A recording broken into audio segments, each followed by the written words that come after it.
This is Defenders TV Podcast, episode 121, with our spoiler-filled discussion of Thor Ragnarok and our continuation of our Summer of Strange podcasts.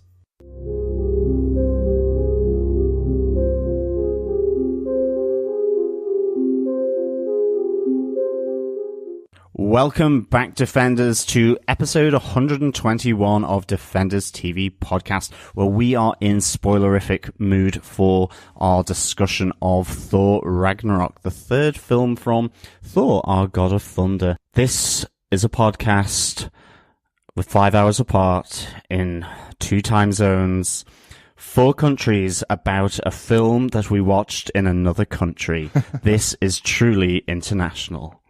I'm one of your hosts, John. Welcome back, fellow Defenders. I'm one of your other hosts, Derek. And rounding out the group, I'm Chris. Hi, Chris. It's been a while since we've been recording on Defenders TV Podcast. How are you doing? Yeah. Winning. Very good. And how's New York? New York is great. Yes, I'm currently here for all of November, so a lot of our Punisher and this podcast will be filmed, as we said, multiple time zones. And jet lag sucks. I can imagine. Well, Basel is hammer swinging. It's hammer swinging. Yes, hammer swinging. Absolutely. I like it. Nice little bit of German in there for you. Yeah, multicultural podcast this time. If you haven't been listening to us over on Gotham TV Podcast, you've probably had a very empty feed for the last month, as myself and John have been covering Gotham on our regular feed for Gotham TV Podcast, like we do every single year. Join us over there. You'll get to hear some weekly episodes about an excellent TV show, as Gotham has become in season 4. But we will be getting back into our Defenders coverage when The Punisher arrives on the 17th of November on Netflix. Looking forward to that one, guys. Yeah, definitely. Blood, guts, and violence, I reckon. I think this is going to be very different to the other shows that we've talked about. I have a feeling some of us are going to be crying at the violence that's happening in these episodes, and there's not going to be a huge amount of lightness. No, it's going to be... I'm getting Black Hawk Down vibes with conspiracy level theory, like craziness in there, because we have Micro. Yeah. I'm getting, like, this is going to be the most non-Marvel Netflix TV show to date.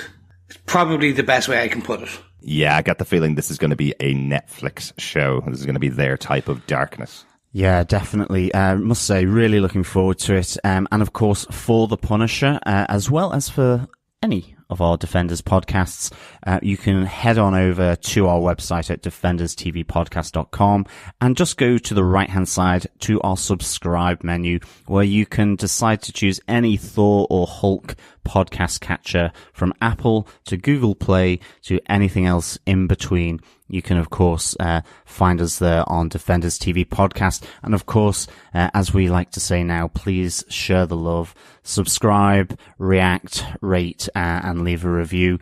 All the feedback we get is excellent stuff and good for us to take on board.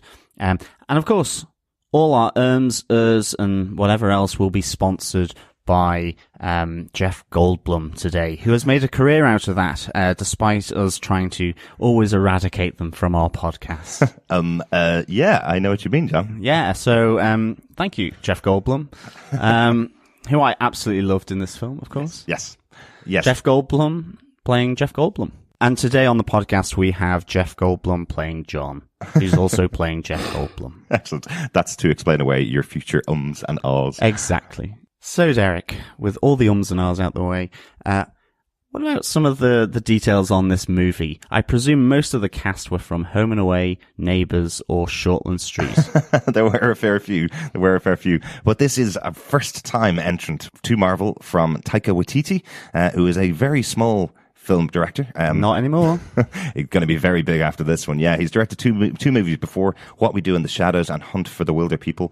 Both comedies, both very different films. One about vampires who have been living in Australia for years, and their interaction with werewolves, which is very funny. Yeah, and apparently it's being looked to be made into a TV show as well. So that could be quite interesting. That could be very interesting. It's very Office-like, actually, but with vampires and werewolves. Exactly. I kind of get the feeling we'd probably have Noel Fielding starring in that. do you think? Oh, God, no. He also did The Wonderful Hunt for the Wilder People. If you haven't seen that film, that one I would highly recommend to anybody that liked this film. Definitely. I think it's one of those films you could watch with your entire family. It's a really, really good movie. Even though there's some quite difficult moments in it. It's quite a serious film in bits, but there's some very good humour in that film, starring Sam Neill as well, who we get a little guest appearance in this movie. Yes, another Jurassic Park alumni here in this movie with Jeff Goldblum and Sam Neill. Now that's what I call a pile of stars. I like it. I like it. Speaking of piles of people, this movie was written by 3 different writers. Friend of the show, Eric Pearson, who wrote Agent Carter and almost all of the Marvel one-shots. He is one of my favourite writers. As you know, if you were listening back in the days when we used to cover the wonderful Agent Carter, it was always very exciting to get an Eric Pearson episode. Really, really good. So he's made the jump up to Marvel full-on movies now. Same as Craig Kyle, who wrote most of the Marvel cartoons, including one of our former Summer of Strange entrants, Doctor Strange, the animated movie. He wrote that as well.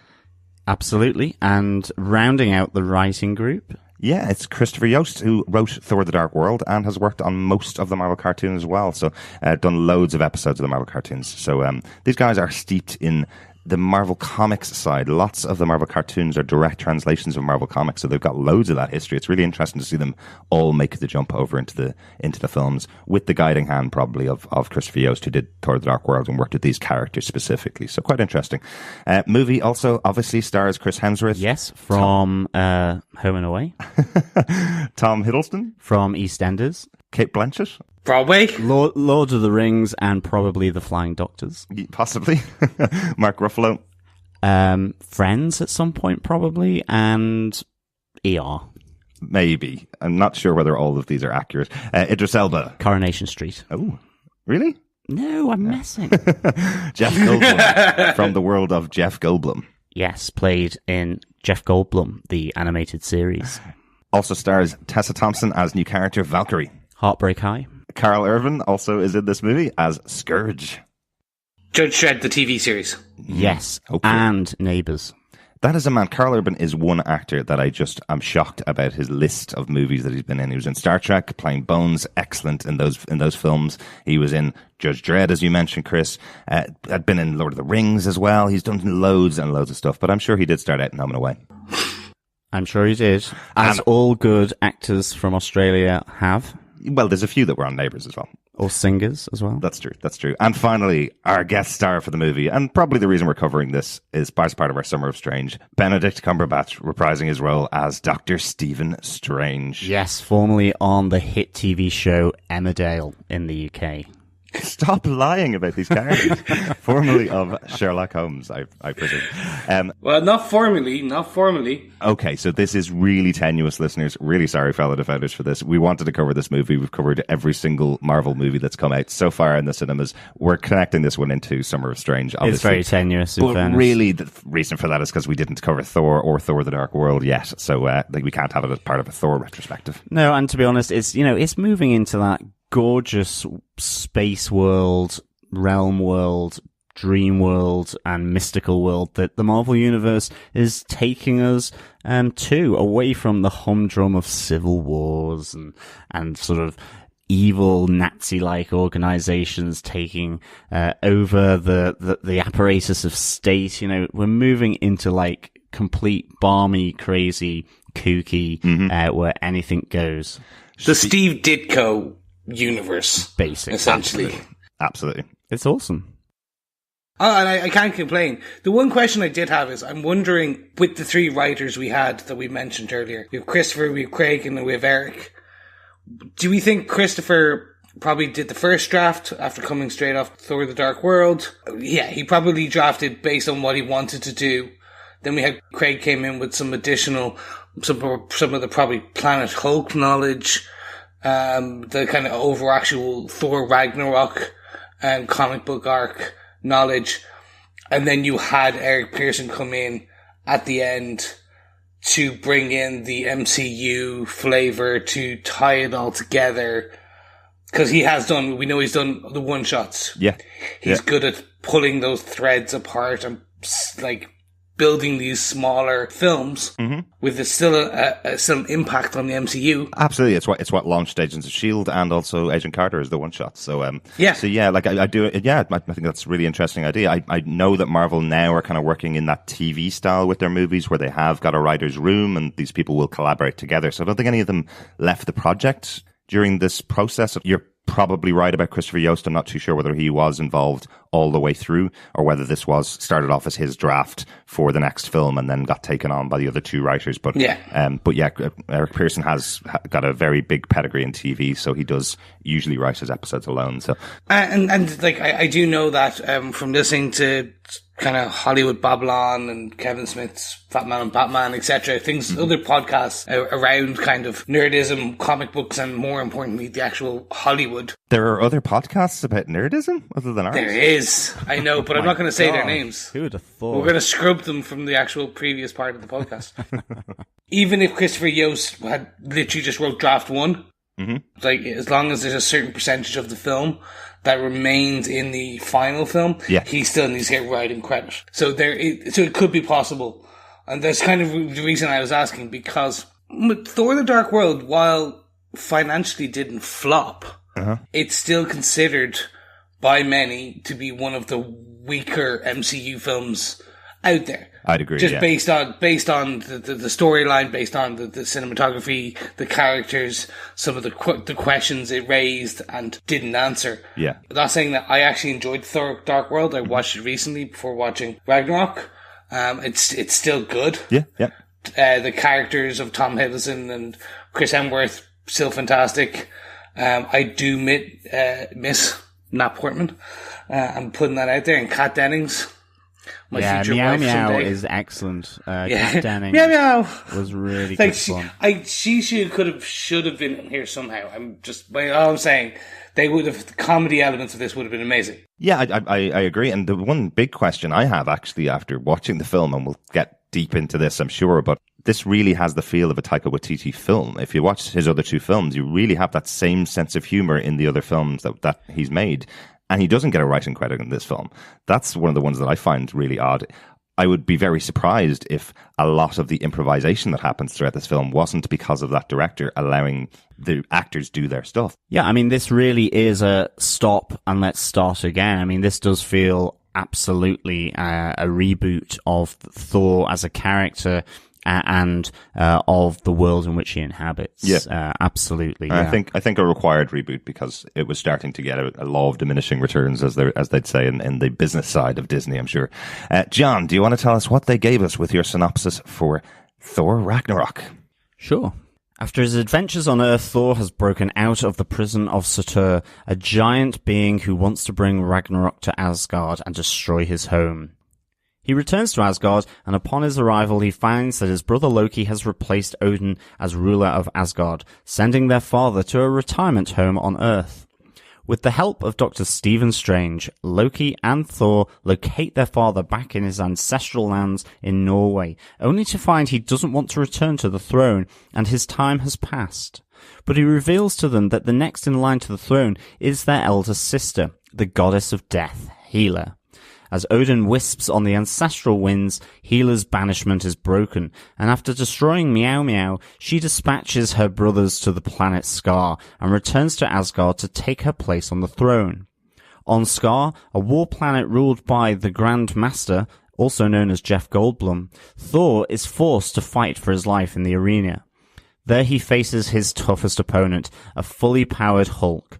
Hulk is happy on Skaar as the people of the land love their champion. Thor must convince Hulk, Loki and his captor Valkyrie to join with him and return to Asgard to take back their homeland from Hela. To achieve this, they start an uprising against the Grandmaster and battle their way back to Asgard and free the inhabitants of their home by using Surtur to complete the prophecy of Ragnarok and destroy their homeland. Leaving a destroyed Asgard on a ship carrying the remaining Asgardians, Thor takes his seat as the All Father of Asgard as they search for a new planet to call home. But I suppose the first question quickly to ask is, do you think they actually find home, given that there's a huge lurking, massive spaceship that is kind of upon this teeny tiny little Asgardian shuttle. It would be interesting if they escape Ragnarok only to be blown out of the universe by Thanos' rage and anger. You are, of course, speaking about the post-credit scene. I am. Leaping back, yes. Right to the end of the film, John. Good man. Spoiled everything for everyone. I love it. But this is spoiler fills. So if you haven't watched Thor Ragnarok, please head on over, watch it in 2, 3, or 4D. If you haven't watched Thor Ragnarok and listened through the synopsis there, we have ruined it for you, and I'm really sorry. Yeah, exactly. But yes, we'll probably get into the after effects of what happens after this movie a little bit later. But as always, we cover the films with our top 5 points. And I think with our first point, we go to the passing of their father, Odin. Mm-hmm. Thor and Loki then have to take on their sister Hela in a battle for the throne of Asgard, which plays out fairly sporadically, actually, where obviously Thor and Loki have been banished to Skaar, but then Hela heads on back to Asgard, where really she's not welcomed with open arms by any stretch of the imagination. Like, she's been banished by Odin, who's put a really powerful spell upon her to banish her to the nether regions of the universe somewhere. Mm-hmm. So I had some problems about how they handled the Odin storyline here. Okay. And it's not problems. It's just more, well, first of all, the glaringly obvious CGI during the passing of Odin is something we need to discuss. Definitely. And let's get to that now. So originally this was filmed in New York City, where Hela appears, first Odin dies. They find him in the Shady Acres, which is the exact same name of the retirement community that Stan Marsh's father or grandfather lives in South Park, by the way. Nice nod. I like it. So they get him there, they bring him, they find him wandering in New York City alleyway, he dies there, and then Hela appears it's the one that most people saw in the trailers, the TV spots. Right. She's in an alleyway, she catches Mjolnir and destroys it there. Right. I had a problem with the CGI. So Taika had said that the reason he did this in post-production was the sights and sounds of New York City took away from the poignant moment of the passing of their father. So he moved it to Norway. I get that. Yep. Yeah, me too.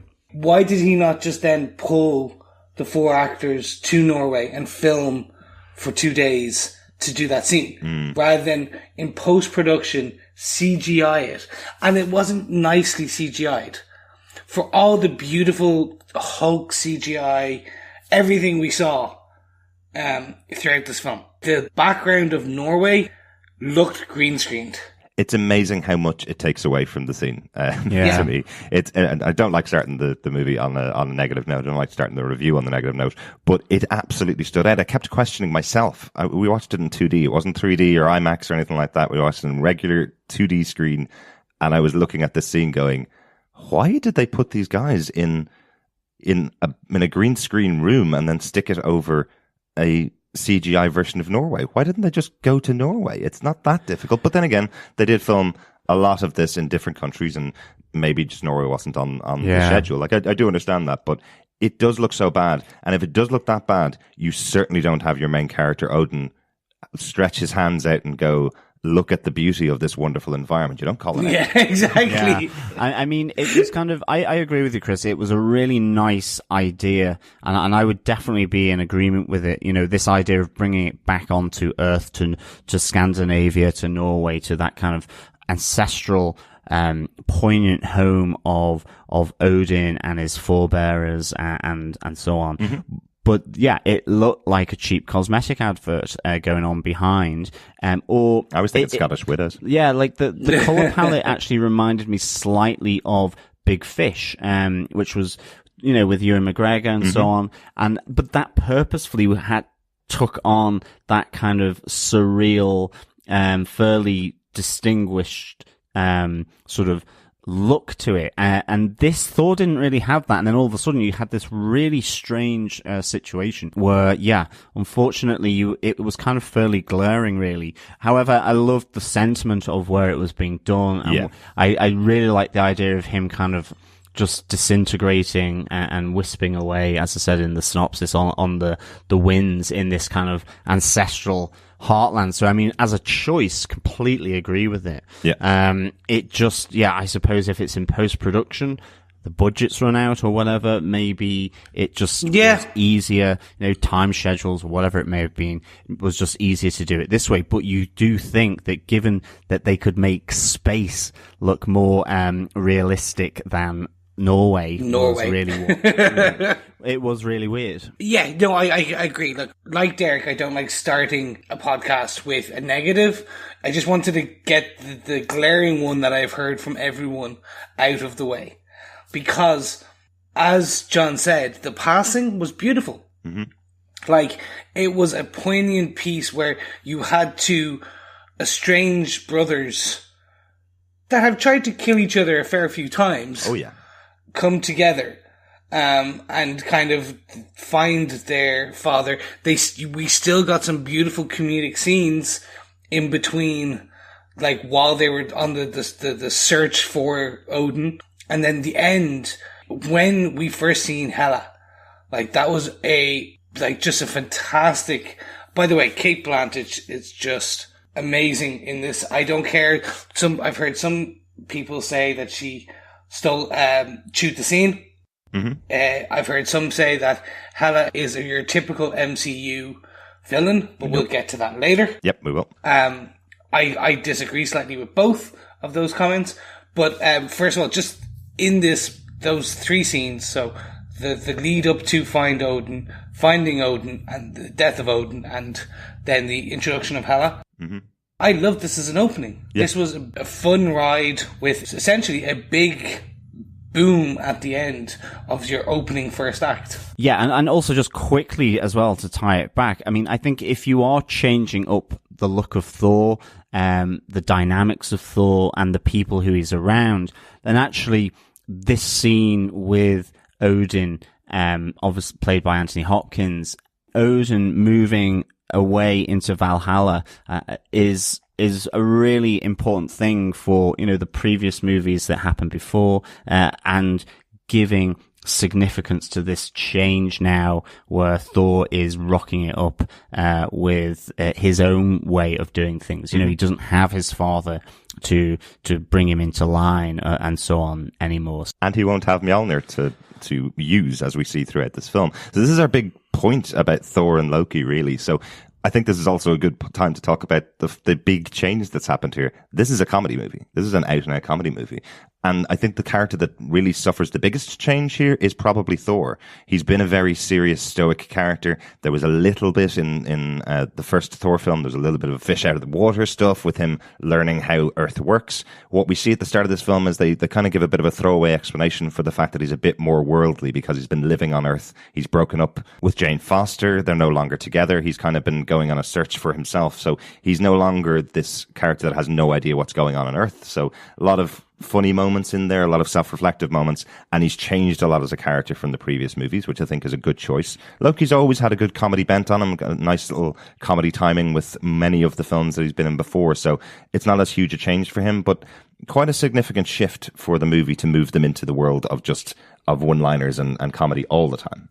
Definitely. I really enjoyed Thor's change here. Chris Hemsworth, I think, does a really good job of this character. In some ways, I wonder whether they overcooked it with the humor. I love Taika Waititi's sense of humor. I loved it in Hunt for the Wilder People, and I loved it in his vampire sort of flick as well. Really, really good. And I really enjoyed it in here.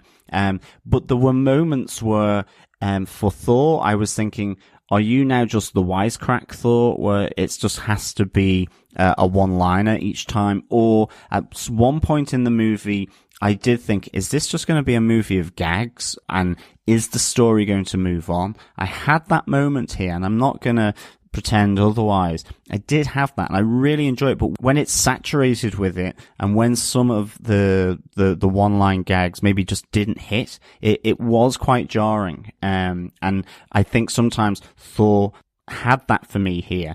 But nonetheless, I really enjoyed how he's been rebooted here. I really like the fact that he came back with Loki, that they were able to kind of sort through their previous brotherly sort of fights. I really like that. And of course, he gets a haircut as well.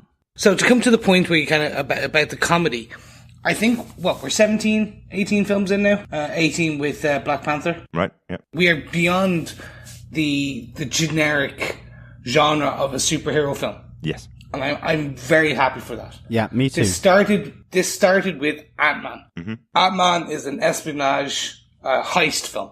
That's what Ant-Man is. It's a heist film with a superhero element to it. This is a buddy cop comedy with a superhero element to it and a setting. I am glad Marvel have got to that point. It is all wrapped in a comedy for this, and that's what I found. On your point, John, about the jokes, and I'll kind of pass back to you because I know we're going to end up. We've already talked about this about slightly off air. Yes, I agree that some of the jokes don't land. Yeah, but it's a quantity game, and he has the quality. The jokes are funny. Absolutely. If the joke doesn't land with you within another 5 seconds to 10 seconds or 30 seconds, there's going to be another one that will. Mm-hmm. No, I get that. And I think that's the interesting point. No, I understand that. And I actually really liked the humor. I think Taika Waititi's humor, I think it plays really well, especially sort of in Ireland and the UK. It's really familiar, that sense of humor. Mm-hmm. It's witty. It's a bit on the nose. It's a bit dangerous as well. It's pushing the envelope for Marvel. I really enjoyed that. I think, though, there was a moment where I actually got saturated with the joke. That's all I meant. Not that they didn't necessarily play, although I think there were a few maybe that didn't necessarily hit the mark for me. But it's more that it was every scene seemed to have Thor doing a gag, having to do a gag. Yeah. And it became less about the comedy and more like, is this how he speaks now in gags? Mm-hmm. That's not how anyone speaks, let alone the God of Thunder. And certainly when I think the really great thing about this movie for me with regards to the central character Thor was that, his Mjolnir, meow meow has been the thing that has defined him. That he's the only one that can pick it, throw it, spin it, fly it, whatever. And here you're more than meow meow. You are, the God of Thunder. And I absolutely adored, him taking up the power of thunder and it reflecting in his eyes. I just thought that was so cool. Really good. And that to me was when I was like going, this is a Thor movie. This is the God of Thunder. And that's the thing. I think it was that contrast between those two elements that just kind of undermined it for me, but not in a bad way. It didn't undermine the film for me. It didn't undermine Thor the character, but I was just glad he brought it back to that really meaningful meatiness where he is summoning the power of thunder and lightning as his character does. And I thought the image of his eyes glowing this bright hot white was just fantastic. That's absolutely love that. That's a true comic book Thor image, that moment. Yeah, definitely. As he gets the lightning and the power into his body. It's very cool. One slight correction. You kept saying eyes. Don't you mean eye? Eventually. Well, eventually eye, yes. Well, that's true. And that's the other thing, yeah. Getting one of his eyeballs whipped out by Hela. Yeah. Derek, we haven't heard much from you on this. What's your view on the comedy? What's your view on the kind of evolution of Thor? One of the things that I think I've said before about Taika Waititi's previous films is that I do think there's a level of comedy in his films that feels like it needs another pass by another comedy writer to take out some of the gags that don't work, to massage the comedy a little bit more. There's some elements within What We Do in the Shadows that have you rolling on the floor laughing, and then it's another half an hour before another gag hits, while every character's trying. I think what makes this film different to the other Marvel films, if you look at this in comparison to probably the closest in kind, which is Guardians of the Galaxy Volume 2. Yeah. That's the other comedy film they've done so far, but not every character in the movie is playing it as a comedy. Whereas this film does feel like every single character you come across is given their comedy moment. Valkyrie's storyline is actually quite a serious storyline, yet she has to have comedy moments throughout the film as well. It feels like he's unwilling to give characters really serious moments.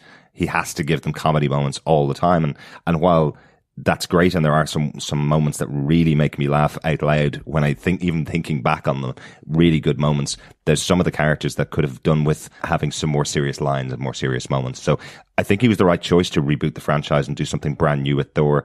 I do think it needed a little bit more work to get it to a proper comedy movie, but not really the fault of the cast and not really the fault of the director. I just think it needed a little bit of an extra pass to make it a 5-star film. Yeah, I mean, we're talking about the dialogue scenes and so on, but I mean, TW didn't actually write this.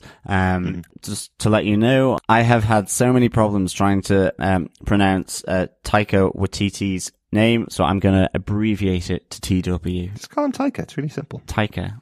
So that's kind of the hero story, what's happening with Thor and Loki as their father passes away, and now they have to have battle on their hands for the throne of Asgard, something that Loki got pretty easily by just replacing Odin and sticking him into a retirement home. Let's go on to the villains of the film. Yeah, so there's 2 villains in this movie, but both have very different plans. These aren't 2 villains that are doing things together and working together for a common goal. We have Hela, obviously, played by Cate Blanchett, and we have the Grandmaster, played by Jeff Goldblum, both on different planets, no combination between the 2.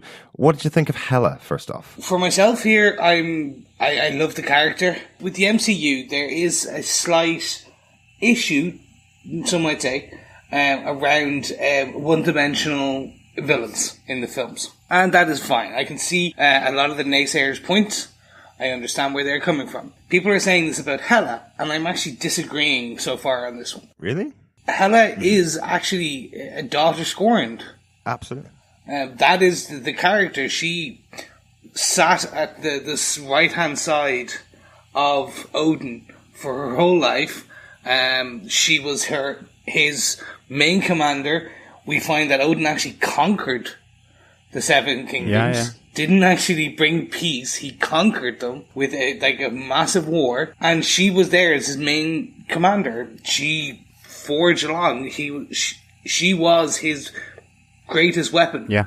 And he then had a change of heart and decided to essentially, banish her. Yeah, because she didn't. Exactly. And in fairness, to be completely clear here, she is the rightful heir to the throne. She is Odin's eldest child. So she does have the right to the throne. It's only because she's been banished.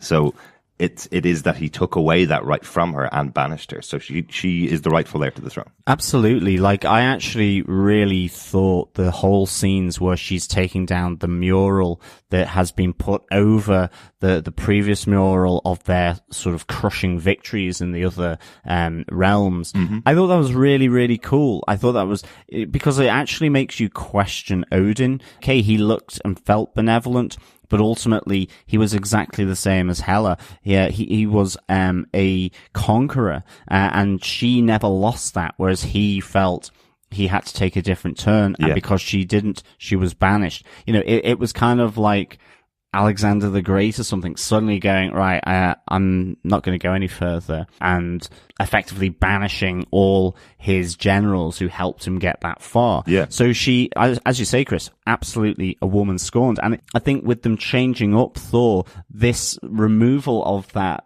sort of mural on the ceiling, I thought was really, really good. It was this kind of lifting the veil on the lie that Odin had presented so that he could maintain his power. It's that kind of idea that, the victors rewrite or write the history that supports their place and how they want to. So I thought that was really cool, and she's got a different place.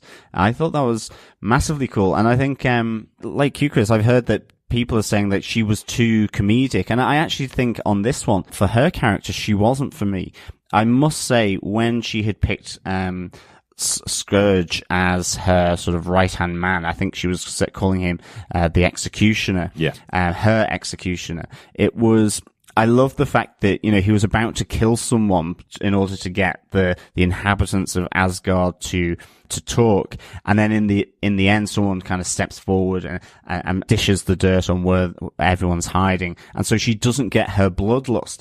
And she does a roll of the eyes there, which I absolutely just loved. It's fun. And I was thinking, well, okay, you can maybe see where Loki possibly got it from. Yes, he is actually from the Ice King, but I mean, brought up in that world, he knows, that there's a family trait there of just sort of real sort of irreverence and like going, oh, I wanted that axe to work. Exactly. Why didn't it just slice off this person's head? Yeah. It would have been my adrenaline rush for the day. And I thought she worked really, really well. I think you said it really well, Chris, that it was described as she chews the scenery, and she really does. Like, chewing the scenery is something that a big character and a big actress can do, or a big actor can do. Cate Blanchett is great in this role. It's every time the camera's on her, which doesn't actually feel that much. It feels like she only gets about 25 minutes of a 2-hour, 20-minute film. So she's only on screen for a reasonably short amount of time, but she does make an impression because you really want to see how crazy she's going to go on these Asgardians who have gone to, tea dances and plays and stuff that she would never want to be involved in. She's the goddess of death and she's here to kill. But when she wipes out all the warriors, that was so funny because it was just like, she's kind of like, look, I'm giving you a chance here, okay? Are you gonna support me or not? I think one of the Warriors 3 is there at the front. Is it Hogan? And yeah, I mean, he ends up with a fairly brutal death, I suppose. Being sort of lanced through his body. Yeah. What were the things that she shot out? Were they pipe cleaners or swords or like jagged rock or something? They were swords. It feels like jagged rock, or it's definitely something really spiky. Both, and I know none of us got to see this in 3D, but I think this was the big concession to 3D. These spiky things coming out of the screen. I can imagine how those would have looked in 3D as all of these people get skewered left, right, and center. Particularly as you say, Hogan, which has it does look like spiky rocks coming from the ground through his body and just skewering him. That's definitely one of the moments of the film. Can I just add one point in here about Cate Blanchett? You would not expect her coming from Curious Case of Benjamin Button to Lord of the Rings. You would think she's done with these high CGI'd. Like, the last couple of films for her have been more dramatic, more serious. Absolutely. She's come on back to a film franchise, which she may very well be one of the very biggest bads for this whole MCU. But we can talk about that theory later. Yeah, let's see how she survives, or whether she survives. Yes. I know what you mean, Chris, but I do think Cate Blanchett has always been one of these people that's kind of up for a bit of a laugh. If you've ever seen some of the comedy sketches she's done with SNL or those kind of things, she very much is a person that's up for a laugh. A lot of her movie roles are very serious and have been very serious, but it does feel like this movie attracted a lot of people who wanted to have a lot of fun on set. Her little cameo in Hot Fuzz as well, really funny. Yeah, really good. Yeah. Forgot about that. Yeah. But let's go on to the other villain. the Grandmaster. Does he have a character? No. He doesn't. I mean, this is the best. This is basically Jeff. This is the Jeff we know and love. Absolutely. Just changed into a character. Yeah, it's if Jeff Goldblum got the Hulk treatment and got jettisoned into space and landed on a planet. This is the planet he'd set up, isn't it?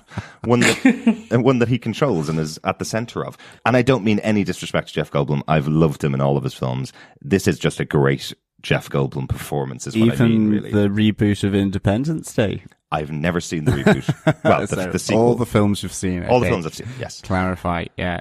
I suppose at least he didn't bring the jazz piano to Skaar. I think you'll find there is a scene where he's standing behind the piano with his band playing a song. He also has his birthday song, which he sings as well. So he definitely did bring the jazz piano to Skaar as well. What a shame. Yeah, I mean, I love Jeff Goldblum, and I have to say I loved him as the Grandmaster. I love him in this. I love his sidekick Topaz. I think their interaction together, where again she just looks like the suffering second in command and sidekick and helper to this kind of slightly bumbling fool who's also a bit psychotic with his melting stick. I really, really enjoyed him in this movie so much. I thought he brought that little bit of Jeff Goldblum, je ne sais quoi, to the proceedings. I loved it when Thor was brought in and he was kind of magnetized down on the chair. And you've just got Jeff Goldblum there, rubbing his fingers, doing his ums and ahs, and with the sidekick, with Topaz, really, it was just a really, really cool interaction. It felt so good. And you kind of got the sense underneath as well, certainly from the arena scenes, that he was also a bit psychotic. Oh, yeah. A bit unhinged and a bit crazy. And it just played really well for me. I have to say, I really liked him in this. Like, what does he call his slaves? Oh, no, they're not slaves. They're fighters with a job, isn't it? Just like, I do like him, but just to show that the movie even treats him like his character doesn't even have an arc. The end of the revolution that is kicked off by Thor and Hulk and Valkyrie when they leave, and the rest of the characters, when they leave, the end of that revolution is held over for a post-credit scene. They have a revolution against this character, and in the post-credit scene, we find out that he has crash landed, and all of the people that have started the revolution are surrounding him. That's how little his character arc seems to mean in the film. Yeah, and that he's then going to try and talk his way out of it, which is again just so funny. I love that. Chris, do you have anything else on Hela or the Grandmaster? Just looking at the Grandmaster himself, I agree with you guys. I kind of love him. I love the chops that he brings.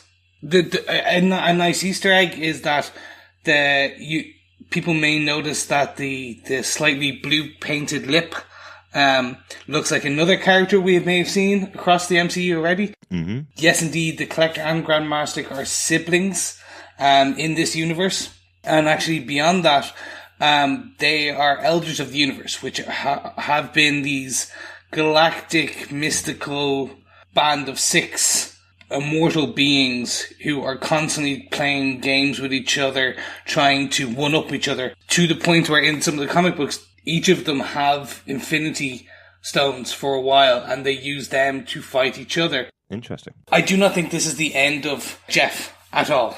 Yeah, he could talk himself out of any situation. Definitely.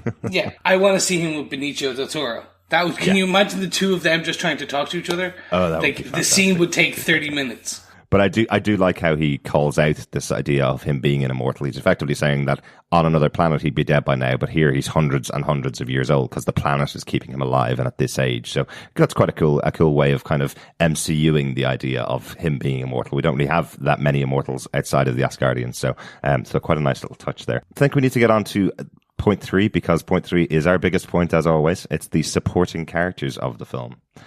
First up, Skurdge. We've mentioned him a few times, Karl Urban. Skurdge is quite a significant character in this and goes through a good arc, actually. Yeah. He starts off as kind of taking care of the position that has been vacated by Heimdall. He's in control of the Rainbow Bridge, which is the place where people are transported back and forth. To the Bifrost. To the Bifrost, exactly. And then as Hela arrives and slaughters everybody around her, he kind of kowtows to her and joins her side of the gang because he feels like he's never been given the chance in the Asgardian race to make a mark, and his mark is going to be to, well, kill them all. Yeah, but the thing I really like about how Karl Urban plays this is that even though he's, as you say, he's never been given the chance, and here is Hela giving him that chance, when it comes to actually killing, like when he's there with the axe about, trying to threaten the Asgardians to give up the secret of where Heimdall and the Resistance are, he's reluctant to swing the axe. Yeah. Like, he really doesn't want to do this. And I really love that sense where he feels Hela's gaze on him, but he's stood in front of a gang of, and a crowd of Asgardians. And he's really just absolutely relieved then when someone comes racing forward to reveal where Heimdall and the Resistance are. Yeah. And I really liked how he played that. I love his machine guns. At the end, his hero moment, I just thought was really, really cool. As he gets Des and Troy out, yeah. Yeah, and what was the joke at the start where he goes, I got these in Texas, where guns are a big thing. So a nice little sort of rude joke there, you know, which I thought was good. And I liked how his two machine guns were there in the credits in the animation for his character when he came up. I just thought it's a nice little touch there, I thought, with Karl Urban. Yeah, they played this role really well. Really, really enjoyed him in the movie. From my side, I've always enjoyed Skurdge as a character in the comic books, and this has kind of brought him to life a bit for me. Mm-hmm. He was created way back in like 1964 when I think it was like Jack Kirby and Stan Lee did Journey into Mystery 103, I believe. He didn't really come into his own. Again, similar to Hela, who actually Hela was first introduced in the Journey into Mystery 102. Right. Literally just the issue before. One issue before, right. And she's always had that crazy headdress, by the way. But he was introduced one after. There was some kind of connection there. But again, like both characters, it wasn't until Walt Simonson took over Thor run that really did we get to see anything interesting done with these two characters. Right. So, interestingly enough, Walt Simonson did the Skurdge holding the two M16s. Mm-hmm. Yeah. He did that in Thor 362 as well. Right. He originally had hammers. He was very Asgardian, yada, yada, yada. It was ever since then, he's always had this, like, some form of gun, be it M16 or a big Gatling gun or something like that. Right. Karl Urban brought this character to life. It's very good. And I really mean that in the best possible way. Yeah. He's a supporting character. He's there meant for one or two jokes. He's there as a plot device. And a janitor. Yes, correct. When you're a supporting character, you have two ways of going down the route. You can either just be there, be very forgettable, and no one will talk about your character or this character or this part of your acting career ever again. Or you as an actor can kind of really jump into this as a supporting character. You really play it well. You deliver the lines. And that's what Karl Urban did. Just make it his own, yeah, absolutely. He really did. He did this with a different role, such as Judge Dredd. And now he's done it with Skurdge. Like, he very much is this guy who just wants fame. He just wants accolade. And because of that, he falls in with Hela. Yeah. And becomes her executioner. And then he has the redemption. Yeah, and then he shows that conflict really well. Yes. Absolutely. And speaking of characters that jump in and make a role their own, Tessa Thompson as Valkyrie in this film is fabulous. I love this other female lead. I think she's really, really good. She is never called Valkyrie in this. She is the last of the Valkyries. That's correct. Yes. She's just been referred to as Valkyrie in some of the PR material. Promotional. The character doesn't actually get a name in the film. They just kind of call her out as being a member of the Valkyries in the past. So, yeah, I'm going to call her Valkyrie. She referred to Scrapper 142. Right. Which is because Valkyrie in her previous form, not the rebooted version, was first shown in The Incredible Hulk 142. I like it. Yeah. So, but she's not. She will become Valkyrie. She is going to become Valkyrie. But in some of the international promotional stuff, she's called Valkyrie, but not directly in the film. Just have to get that out there because that was just a point. Well, we are an international podcast covering 2 time zones and watching the film in a third. So, yeah. But she is brilliant here. I love her interaction with Hulk. I love her interaction with Thor. The fact that she doesn't want to go back and save her homeland of Asgard, given that she used to be one of the main protectors for the planet. I love how she plays it. I love her being hard drinking.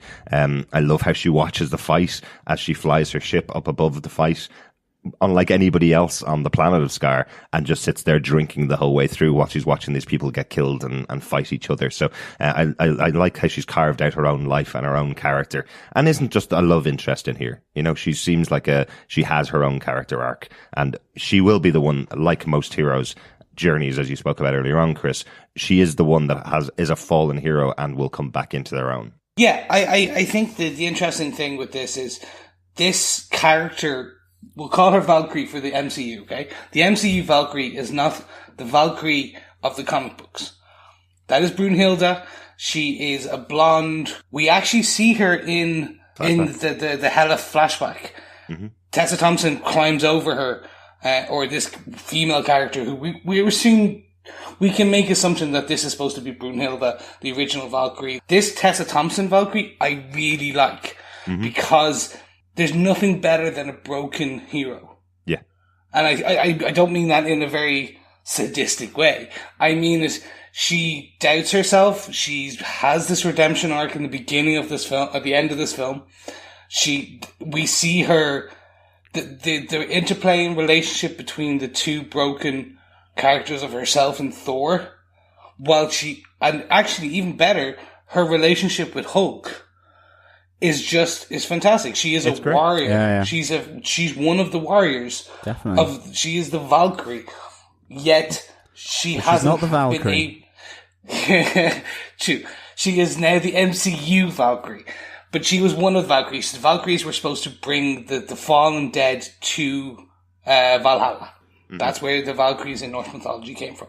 They were warrior women. They were the Amazons, if you will. Yeah, they were the warrior women that went into battle. Speaking of which, Yes. I love that moment with Thor trying to be as PC as he possibly can and explain that he loves the fact that there are warrior women. I mean, people like you that fight. I mean, Yeah. I love that moment when he's trying to be PC. You know, it's not a Thor thing to do. So. Yeah, I mean, for me, this is my favorite character from the entire film. Right. I think that she has the best storyline. I really do. I think, as you say, she's the drinking. She's trying to forget her past, which is effectively she has some kind of PTSD of some description because of the battle that she and Brunhilde had to go into to destroy Hela. That she lost her comrades in arms, you know, this tight-knit warrior women together like the Asgardian warriors. And the only way for her to deal with this, to cope with that, is to become this Scrapper 142, to go around using her skills, hiding out away from Asgard. She's drinking heavy. She's keeping her true identity under wraps because she's been broken. And I really, really enjoyed how her story arc moved through in this movie, she's connecting with the Incredible Hulk again, someone who has left where he was born because for different reasons, and escaped to Skaar, where he's found an acceptance, a peace. And like her, I really enjoyed all of this this story of Tessa Thompson. I think she's the most complex, most well developed of all the characters in this movie.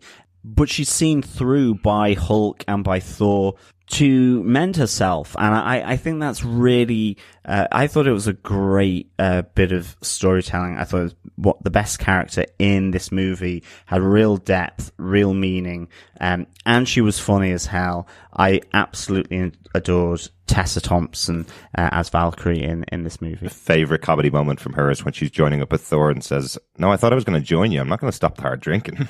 Yeah, exactly. Really I love the chase on the spaceships as well through Skaar. I love the fact you get the fireworks coming out of the Grandmaster ship in order as a decoy because it's got no weapons, and you've got the Grandmaster's right-hand lady, they're chasing her down and stuff. That's really, good. really good. But I think Tessa Thompson absolutely knocks this out of the park for me. Yeah. I really, really enjoyed it. Yeah, if there's going to be the proposed female-led super team coming up with Valkyrie in there and with Captain Marvel in there, I'm totally up for it. I'd love to see more of this character. It'd be really cool. There are so many supporting characters in here. We kind of have to pause and comment about Sif and the Warriors 4 central characters from the previous 2 movies dispatched quite quickly. I can't believe they even got them in the costumes to dispatch them. Some of them were gone so quick. We had Volstagg and Fandral, who were very central parts of some of the previous movies, both getting taken out instantly with knives through the chest as Hela arrives in Asgard. For me, I honestly was expecting something like Doctor Strange to use the Time Stone and reverse that, because they were taken out so fast and were so important in the previous movies. At least Hogun got a moment where backed by the army of Asgard, he gets to take the fight to Hela, and she shows how powerful she is. Like, at least there's one moment of heroism from him, but the other 2 are just killed almost off screen. probably like Sif, who we don't even get a moment with. Yeah. You know, like, and we don't even get a mention.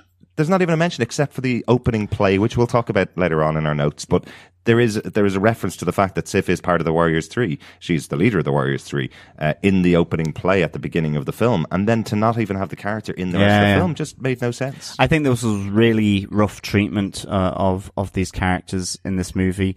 Whether it was coming from producer, director, head honcho at Marvel, who knows? But I thought it was real short shrift of this movie to treat them as characters that really had no meaning. I mean, it kind of goes back to my point that with Victory, the history has changed. In this case, it's the narrative has changed. These don't mean anything in relation to what's gone before. And I think it would have been nice, at least from a fan point of view, I think, to have given them, you know, why not have all four of them set against Hela, like Hogan was at the start. And I think it comes down to the fact that, you know, we keep talking about Heimdall and the Resistance. The Resistance didn't really feel like much to me in this movie, despite it kind of getting a relatively big play in terms of its importance. And I think if you had woven these four characters, Sif and the Warriors 3, into that resistance and given them a bit of a meaningful resistance to Hela, that would have been absolutely awesome for these characters. I'm gonna play a bit of a game here, if you will. We know Zachary Levi, since Thor has come out, has been cast as Captain Marvel, Shazam in the DCEU. That's right. Yeah, that's true. Yeah. Do we think that he maybe told guys in Marvel, and it was like, hey, I'm gonna be playing Shazam in DCEU, and they were like, well, you can't play both, and that was that. Do you know what? It's good speculation, Chris. We'll never know the answer to that. But I still think, regardless, they could have given him a send off after. Well, he only did one film. He was the second version of Fandral. He was the second Fandral, correct? Yeah. So he still should have gotten a send off though, as should Volstagg. We're going to go on to Heimdall in a minute because obviously he is quite a major player in this film. But I do agree with you, John. Having Sif, the Warriors 3, and Heimdall leading a resistance as opposed to Heimdall putting everybody in Asgard into a room and him being the only member of the resistance did seem odd. Or at least, if you're going to take them out in a big battle, have them leading the army of Asgard along with Hogan and take all four of them out at the same time. It should also be known, Jamie Alexander, who plays Sif, came out 2-3 days ago before it launched in the US, because obviously this has gotten a lot of press. I'm not surprised, yeah. The Sif and the Warriors 3's departure and Heimdall's and the Resistance. Jamie Alexander said that she would have liked to have been part of this, but it was literally a scheduling issue. She plays the main character in the TV show Blindspot, and it was a scheduling issue. She said there was a point where they nearly made it work, but at that, there was just no one wanted to at that point in the late filming. So they just went, okay, we'll figure it out. Obviously, that slipped up and it was like, oh, we'll write a piece in later and we'll figure it out, that someone forgot that. Yeah. They could always bring her back. They could always say she was off-world on some adventure and bring her back in the future, I suppose. But I think that's potentially what they will do. I think that they'll bring her into the female Avengers or into Avengers Infinity War 4 or 5, whichever way we could see it. Yeah, or maybe they could have done some form of post-production filming like they did with Odin in the cosmetic advert. But I mean, it would have been nice to have seen them, definitely. I even think with Heimdall as well, just moving on to this supporting character, it was kind of, at the start I was going, okay, where's he gone? And you kind of realize he must have known that Loki had replaced Odin and was hiding off. And so, you know, develops this resistance then against Hela when she comes and takes over Asgard. I love the fact that he was still in this and had more prominent role, but again, it felt like, you know, the resistance seemed quite tame. It felt more of a rescue, the start of a rescue mission, really, rather than a true resistance. Yeah. And I did like how he connected in with Thor whilst he was on Skaar. That whole idea of that connection, I thought, was really good with this. I would have loved to have seen more Heimdall, though, to be honest. I think this is the most we've had of Heimdall in the film so far, and I think this is probably what suits him best. He's probably got the most serious storyline, and I know I wrote it in our notes as Heimdall and the Resistance. I agree with you, John. There's no resistance here. This is Heimdall is the Resistance. He's the one that's saving the families, the kids, the wives, the non-fighters of Asgard, saving them and keeping them away. The one thing I didn't like about the storyline, only thing I didn't like, when Thor and Valkyrie and Hulk and Loki arrive back to the planet, they arrive back into Asgard on a ship from another planet and instantly go, oh, look, there's an area that's of heat. That must be where they all are. Hela's been looking for these guys for like a month and a half. And they come back with one piece of equipment from another planet and go, oh, there they all are over there. Let's just go join them. Heat signatures in the mountain. Yeah. It's the only thing I didn't like about it, but I do think it's the right choice here to give Idris Elba, a great actor, give him a bit of meat and let him be the leader of this group and the savior of this group. I think that was a nice choice, because in the past he has effectively just been somebody with contact lenses in who kind of knows the future and knows what's going on in the other realms. So it was a nice choice to give him something cool. Yeah, definitely. So John, can we give you the next character, since this is the Summer of Strange ? Smiley face kind of tie-in. What do you think of our second appearance of Dr. Stephen Strange? Yeah, I was really pleased to see a nice little section devoted to Thor and Doctor Strange meeting up. Obviously, we'd seen this hookup in the post-credit scenes after the Doctor Strange movie with the beer and so on. It was odd that was actually still in this movie, that post-credit scene was still there. Mm-hmm. But I loved all the other stuff where he's just sort of moving them around the Sanctum Sanctorum by his magic, and Thor's gradually, it looks like he's getting more and more seasick as he goes through it. Yeah. Kind of asking, will you stop this now? I really like that. The one thing I really hope they do get rid of the gloves. Right. I think the gloves is one of those things that works in the comic books. I'm not entirely sure it works on a live action movie. Certainly those type of gloves. Yeah, or tone down the gloves or something like that. Like I can see he's a surgeon who's broken his hands and they've been reformed. It is his weakness really is the hands. So of course you'd want to cover them up. It makes logical sense. But yeah, the shiny yellow gloves, little too marigold like. It did look like he was about to do the washing up. Yeah, exactly. So I love that they kept the theme with his sparks and doing the rings, and I loved his kind of. I loved the more Celtic, Viking symbol that he produced. I loved his treatment of Loki, where Loki really thinks this is a little pipsqueak, and goes to stab him, and he just out goes the circle and transfers him to Odin in Norway. Really like that. I really enjoyed how Thor interacted with him as well. It was great to see Thor with his umbrella. Yeah, that's kind of a reference to Donald Blake, isn't it? From the early comic books. He used to carry around the transformed version of Mjolnir as either a walking stick or like an umbrella. Transforming it into an umbrella, meow meow. And I loved when he pulled meow meow back as well, and you just hear all the crashings of the cases and all this.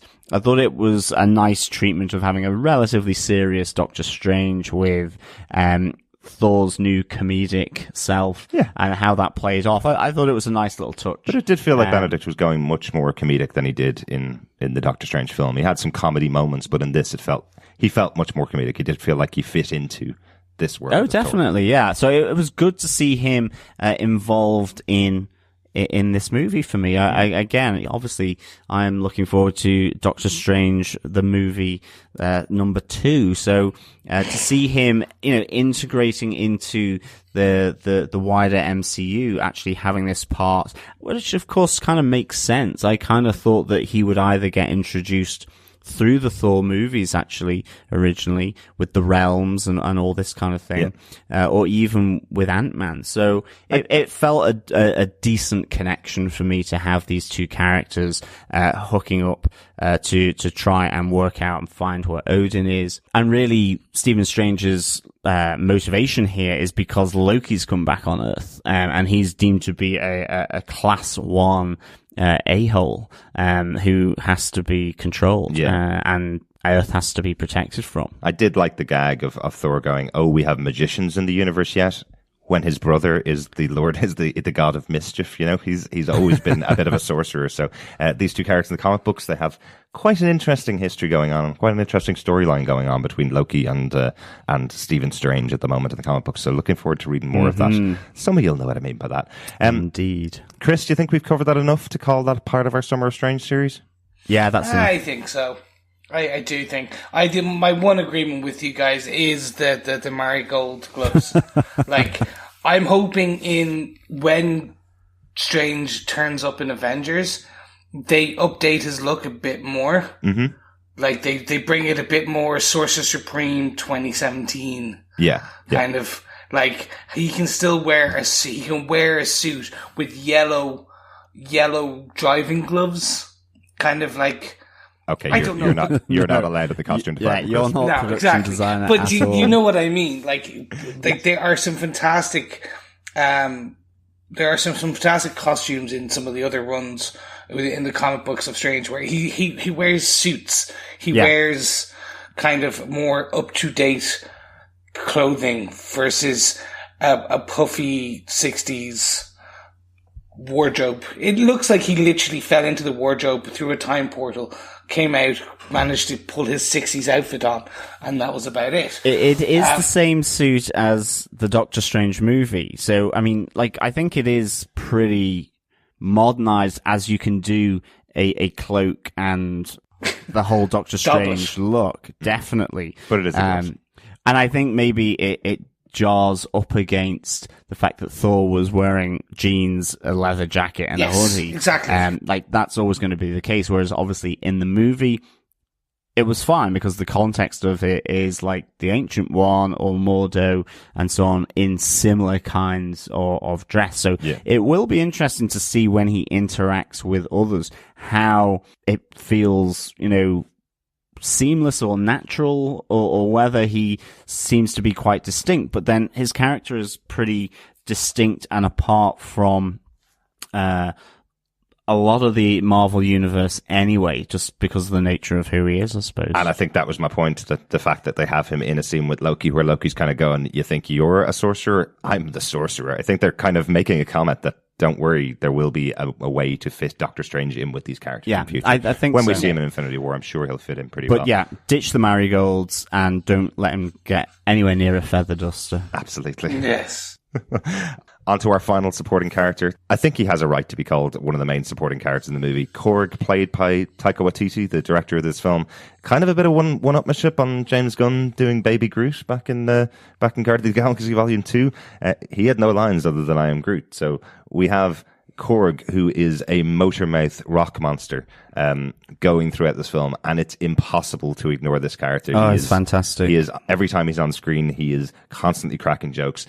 And in a way, that's the only challenge I have with the character. He's constantly cracking jokes, and of all of the characters, his ones work the best and the worst in the film. And fail the best as well, absolutely. I really enjoyed this kooky little character played by TW. I think, it was just good fun. I love, it's the combination of the CGI rock monster, the voice from Taika Waititi, the jokes as well, really funny, and how in the end they become part of this revolution which he's been talking about all the time, to try and bring down the Grandmaster. You know, I really had an affection for this character for sure, and I think in the main he worked really, really well. I think it was just maybe like when he has the bug at the end and it goes on a bit, I was just like, okay, grand. That's fine. It's weird. It's wonderful. Was it really necessary? Probably not. I can't say much more than either of you have said, really. He steals the scene, but then he falls flat on his face quite a few times. Uh-huh. It's been said that 80% of the spoken word in this is improv. Right. You can see it with Korg. Yeah. Every single one. He makes the joke where he gives the 3-pronged spear to Thor. Uh-huh. And he goes, well, it's not really good unless you've got like 3 vampires and you want to poke them all at the same time. Yeah. Like he's making references to his own films. Yeah. And he has appeared in every one of his films so far. So this is something that I'm sure, is part of his contract when he gets a director gig, even something as big as Marvel. Yeah. But I don't mind it. I'm well happy to give him his own part in this universe, his own, like, he can come back potentially in however serious the Infinity War is. We may want a Korg to come in the odd time, or even just to provide some comic relief. Yeah. Even a lame joke. Yeah, absolutely. Exactly. Yeah. And I think, like, I know we joked that we talked about the joke at the end. I personally loved it. Right. Like, I think that is very much the level and style of jokes within this film. You may like it, but someone else will hate it. Absolutely. But then you may hate one of the jokes later, and they loved it. Yeah. It's because there is so many different types of humor. The nature and of so humor. many. Absolutely. It is really Comedy is one of those tricky devils, definitely. And I think 80 to 90% of the time, it worked for me. Yeah. It was just a few duds, that's all. Absolutely. Yeah. We've been holding off on one of the characters, haven't we, guys? Yes, we have. Which one was that? So, ladies and gentlemen, the dream we all dreamed of. Hulk versus Thor in the World Series of Love. By love, I mean, who does Thor love more, Bruce Banner or the Hulk? Because he does say to him, each of them, that he loves each of them when the other one isn't around. I have to say, I love Hulk. I love him so much. I love Mark Ruffalo and as Bruce Banner. I think he's great. And I love how good the CGI is of a gigantic Mark Ruffalo painted green. Definitely. It really does look so similar. I think this is the most similar we've had a Hulk looking to to the character that's playing him. I think it's really good. I love this idea that he's on this planet kicking holy hell out of every opponent, and because the residents of this place love him for doing it, he wants to live here. This Hulk has found his home after being jettisoned off into space at the end of Avengers. Yeah, in a Quinjet. Yeah, which don't get me started on the Quinjet. I have a serious problem in how they explained, quote unquote, how Hulk got to planet Skaar. He basically was in a Quinjet, flew into space. There's a black hole in space right above Earth that managed to teleport him directly to Skaar. Enough said. That was literally that was how they explained it. Yep. And you're like, what? What? In this film, that's not the most unrealistic thing, is it? It's not, but it's so weak in an explanation. It was one of those things where it's like, oh, so that's where Hulk went to. He went like that. Oh, okay. Yeah, it was like, okay. So in terms of the CGI of Hulk, this is the most facially expressive Hulk we've got, and I love it. Like, he looks like, as you said, the Mark Ruffalo, 6 times bruiser, kind of. That's what he is, and I loved it. Hulk finally is the most vocal. He's spoken, even as he does speak like a 3-year-old. Yeah, like fine. There's I love you Hulk smash emotion. There's I'm angry and hurt Hulk emotion. Yeah, but he does. It's Hulk smash. You tiny raging fire, me roaring fire. Yeah, that was cool. You tiny embers. There's great. Hulk cracking jokes is fantastic. Yeah, definitely. I love the bangles and the beads on Hulk, and I absolutely rolled around laughing when Bruce Banner wakes up to find these massive necklaces and bangles all over him. He's like, what the hell is this? I thought that was really funny. Can I say that's one of my favorite scenes in the film? Mark Ruffalo waking back up after the Hulk has been in control for over 2 years now. He has no idea who's on a foreign planet. And it is the scariest moment for this character. You've got Bruce Banner, who's been a very grounded character in the past. He's now in space. He's on a planet that he isn't from. And the only thing he's being asked is, can you come back to my home planet and save that? Going, I want to get back to Earth. Like, I don't live here. I'm not in outer space. Really liked those moments with Mark Ruffalo. I think he played it really well. And because he has that, I suppose, kind of separated scene with Scarlett Johansson where she's doing the call out for Hulk to come back to them, that he's about to disappear from their radar. That scene actually is quite a touching scene when you have Mark Ruffalo playing it. Yeah, no, and I agree. In terms of the beads, that's very much a callback to the comic books. Yeah. I was always wondering how they would play Planet Hulk, in which the Illuminati in the comic books which is a cabal of the Black Bolt and Namor and Professor Xavier, and there's a lot more there. And Doctor Strange, don't forget. And Doctor Strange, excuse me. Who sent Hulk into a black hole, and he put Quasar Skaar on, and he rises and builds the revolution. Mm-hmm. I was always wondering when they said Planet Hulk, I was like, how are you going to do this? I am beautifully surprised that this pulled off beautifully. This was fantastic. Everything down to Kirby Way, the first alleyway they turn onto mentioned after Jack Kirby, the battle arena, he's my friend from work. By the way, actually, sorry, that line, I thought this was amazing. They had a Make-A-Wish child come to the stage during filming. Right. His or her wish was to go to the set of and meet Chris Hemsworth, etc. Right. So he or she, I don't know which, came to the stage, met Chris during this filming of the scene, and actually said he should say that line. And that's how this line came about. Right. Which was really great. And then just even that scene, actually, we should talk about that scene. This is the scene of the movie, yeah. This is one of the biggest and best. As I say, Hulk versus Thor, properly all out. We've had a couple of battles between the two of them. They are known as people that like to go up against each other. Thor's supposed to be unbeatable. Hulk's supposed to be unbreakable. Yeah, the two of them going up against each other in this movie, and it is classic. How they thought Taika Waititi, from his two small indie films, could manage this kind of battle sequence, and totally he pulls it off, without a doubt. This is great, seeing these two characters go hell for leather against each other, and that wonderful callback to one of the best Hulk moments so far, where he's smashing Loki back and forth on the ground, where he does the same thing to Thor here, and you see Loki's reaction going, now you know how it feels. Loved how it was put together, the movements between it, where Thor doesn't want to fight against Hulk, and then he eventually drops the pretense and just goes all out. Really, really cool. Definitely, yeah. I loved everything about this fight scene.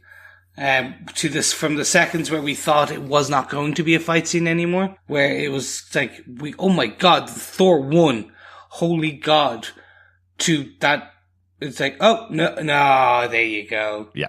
The Hulk beat the shit out of him. But did he lose, or was his power just taken away by the Grandmaster to allow Hulk to beat him, which is what I think happened. So once again, we don't have a clear winner here, even though Tony Stark does refer to Hulk as the strongest of the Avengers. I think there's still another battle to be had between these two. Yeah, and we get Thor being referred to as Point Break. Yeah. Just brilliant. That is a great reference. Oh my god, Patrick Swayze. A great reference right the way back to Avengers 1, yeah. Oh, definitely. And of course, this is where we see Thor do his thunder and lightning thing as well for the first time to try and beat the Hulk. It was just so good though, the whole battle. We kind of got that little snippet in the trailer, but it was just so much more than I was expecting. Definitely. And I absolutely loved it. Yeah, I kind of just want to bring it back and then to the scene where we have Hulk and Thor in the room together. Uh-huh. This is potentially the most vocal, the most script Hulk has ever had. Mm-hmm. Mark Ruffalo was probably looking at the script going, I have how many words to say in this film? I don't have to just walk around in mocap anymore. Uh-huh. This is amazing. This is brilliant. We see this emotion-driven Hulk. We see Hulk kind of pointing to the ship. It was fantastic. We see his interaction with Valkyrie. Mm-hmm. I want to see more of this in the Avengers Infinity. Really disappointed if we see a reversion or a reverting of the Hulk back to his Age of Ultron days. Back to the original Avengers. If he goes back to there, then where he's monosyllabic, he's very... I don't think they will go there, but... They won't go back. No, they won't go back. They've got this character now, and he's got in the back pocket. If money was no object, I would just love to see these two characters living together on a college campus or living together in Australia, going to work every day. They're great roommates. They're really good fun. Yeah. Just some great moments, and especially just the interplay with Valkyrie as well. You don't want to sell that character short. as a really good kind of foil between Thor and Hulk. She works so well in there with these two characters as well. So, John, do you want to bring us on to our last point? Yes, it is our fifth and final point, and it's the final battle and Ragnarok on Asgard. Yeah, I mean, here we get that great little twist from the end where you're kind of thinking it's going to be about Thor preventing Ragnarok, and certainly with the opening, we have that with the fire giant Surtur, and here we find, and he realizes that actually he needs to make sure that Ragnarok happens so that Hela doesn't have her dominion over Asgard. And it's linked in as well to the rescue of all the Asgardians with Heimdall. We get that great hero moment, as mentioned before, with Karl Urban's character, with the machine guns, Skurdge, which is just... It all works, I think, really well. And I love the fact that, you've got Hulk battling the gigantic doggy. We have, the machine guns of Skurdge being used in his hero moment where he's killing all the resurrected warriors, which is another thing that was kind of hidden away, beyond Asgard whilst Odin was there. He kind of, that resting chamber of, all the warriors that helped him get dominion over the realms. And also, were they right saying that all the artifacts down below were just cheap fakes, cheap knockoffs? What an interesting idea. Is that right? Yeah, that is really interesting. They're effectively saying that the glove of Thanos that's being held down in Asgard is a cheap knockoff. So effectively, Thanos may have the glove already? Is that what we're Yes, think? We knew that. So back in the Ultron post-credit, where we see the Thanos go, fine, I'll do it myself. And he goes in and takes the glove. Yep. This was a retcon from a mistake made at the very beginning, in the early days. It was a passing glancing shot where you saw the glove with the Infinity Gems in it. It was a left-handed glove, whereas Thanos' one's is right-handed glove. That is the only fake, though. The Tesseract is real. Yes, and the Tesseract is presumably in the hands of Loki now. He certainly had a nice long stare, a loving stare at the Tesseract. Presumably he's nicked it. I have that feeling, yeah. There was definitely a long, lingering stare, and the camera panned away. We went off to another scene, and then it came back, and Loki was carrying out his action. So I think it's in his hands. He had fond memories, I think, of the Tesseract. He almost got world domination. Gave him a lot of power. During the San Diego Comic-Con trailer for Infinity War, in that trailer, which hasn't been released to the public yet, Loki has the Tesseract. He is shown to be giving it to someone. We do know that, yes, he stole it. But smart of them to put that in the movie so that we know that he could get it. That's definitely cool. Overall, the final battle itself, I think, was a really good battle. I think we mentioned this back in Doctor Strange. We mentioned it back in Homecoming. Marvel are definitely taking on board this idea that it's not about a battle to save a city anymore. They did that for 15 movies. Now every single film since that criticism started to come in has been about something different. So in Doctor Strange, it was about reversing time to recreate a city. In Homecoming, it wasn't anything about the destruction of New York. It was just Peter versus Vulture. And in this one, it's about we need to destroy this land to save our people. So I like this. I like that it's the hero destroying his own land. It's the sacrifice, exactly. Yeah, it's something different. Yeah, definitely. And it works really well. It's that little twist at the end of the movie where you ultimately think that they're trying to prevent Ragnarok. And it connects into Surtur as well, which is. I just think it works really well here. Plus, trying to get all the Asgardians off, even though they may all perish at the hands of Thanos and his big overcompensating spaceship. I loved this. I really did. Again, another scene that was in the trailers that wasn't actually in the film was all of the Revengers on the bridge together. We didn't actually see that scene. Hulk, we did see Loki and Valkyrie and Thor stare down Hela, but Hulk was off fighting the dog at this point, so it was another CGI'd but anyway, the lesser of evils when it comes to editing for trailers. The end fight was fantastic. Really good. I loved Thor losing the eye, becoming Odin's son. Yeah. The character he has been in a lot of the comic books, this unworthy Thor, but becoming worthy again. I loved it.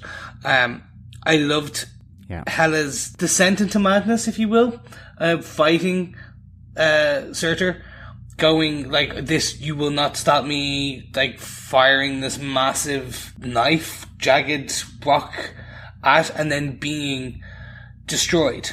I believe that, and this rumor's been going around as well for a while in the interwebs, that so Thanos is in love with death in the comic books. The character called Death, the actual Death, the goddess of death. Hela is just another goddess of death. Of death as well.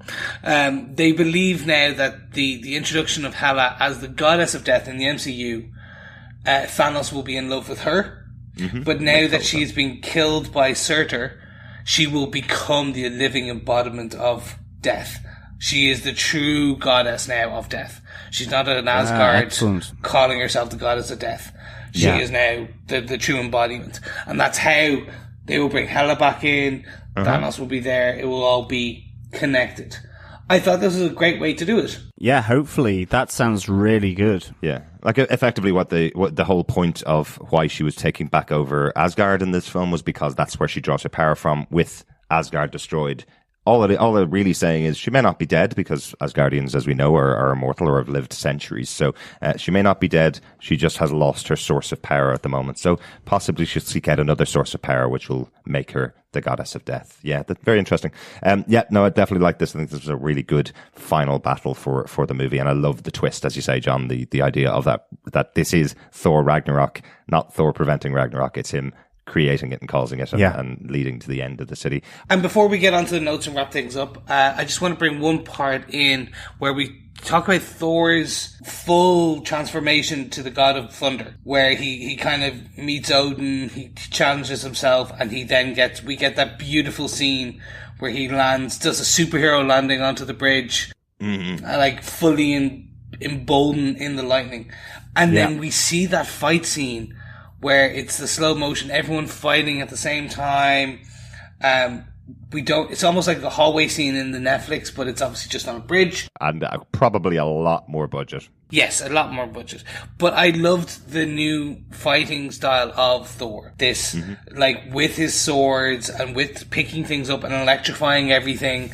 It was just fantastic. It was fabulous, yeah. It was great. Yeah, it's kind of like I alluded to. I just thought that dependence of Mjolnir is gone, and like he's embodied the god of thunder, and it just is so cool how, as you say, he's electrifying everything. His eyes are this sort of bright hot white, and he looked proper badass actually with that, even with just the single eye as well. And again, I think to have that character, as you say, have his eye taken away, like obviously with Odin, it was just a real nice little touch, I think, from the movie. One interesting thing before we wrap up this kind of final battle discussion is the relocation of the Asgardians, I should say. Yeah, that's the excellent Jonathan Hickman run. Yes, so it's where the Asgardians end up on I think it's Texas or the Mid-Atlantic,